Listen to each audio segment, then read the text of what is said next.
Good morning. So this is a case of an open globe injury management in a 16-year-old boy. Came to us with a sutured corneal wound with ruptured lens and vitreous hemorrhage. He did a lensectomy with vitrectomy with silicone oil injection. After 3 months, we plan to remove the silicone oil and implant a secondary intraocular lens. So we make partial thickness scleral flaps at the horizontal meridian. His visual axis seems clear even though he has irregular astigmatism due to the corneal wound. He has also some loss of iris tissue due to the primary injury.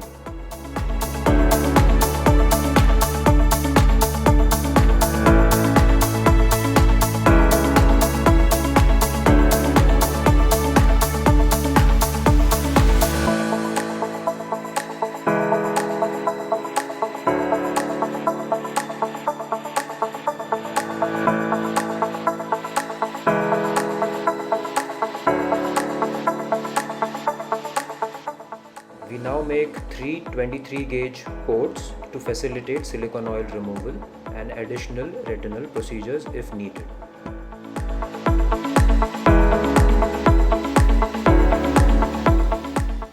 A 2.8 mm superior limbal incision is made and silicone oil is removed through the same incision.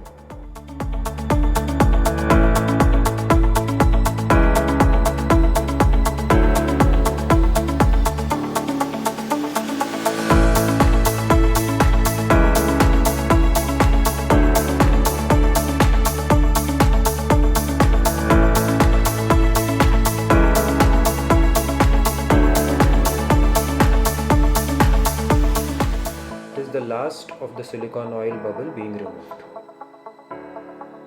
The posterior segment looks fine at this point of time, so no additional procedures are needed. Now we get ready to implant a secondary intraocular lens, which is a foldable, sclerally fixated intraocular lens. We can inject the lens into the eye through the same 2.8 mm incision that we had earlier made.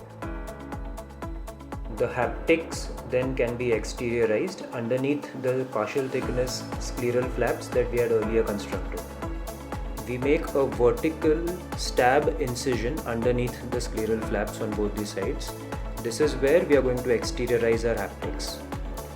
This is the model of the lens which we are going to use. It's an injectable hydrophilic lens. This is the injector which we are going to use to inject the lens in the eye.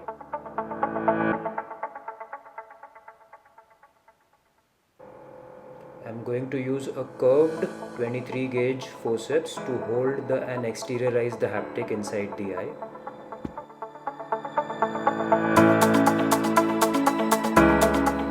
The lens is then injected in the eye and the leading T of the haptic is engaged and held firmly.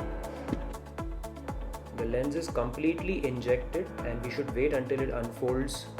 The trailing haptic can be left outside the eye.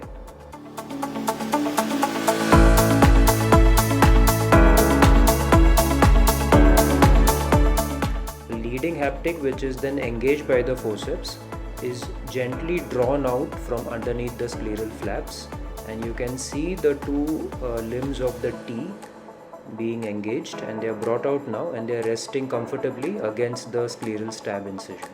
Now the second haptic is put in the eye and it's planned to be brought out from underneath the second or the opposite stab incision in the sclera.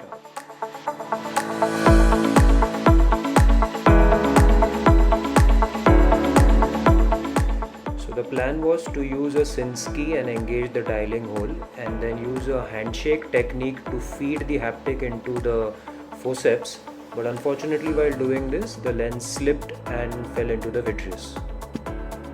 So we swung on a biome and then the haptic was held by the forceps inside the vitreous cavity and it was gently drawn out through the stab incision.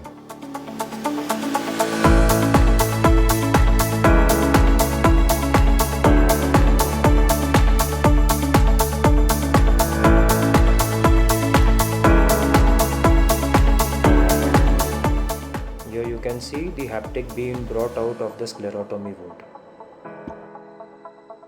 So the scleral flaps are repositioned and the conjunctiva is cauterized in place.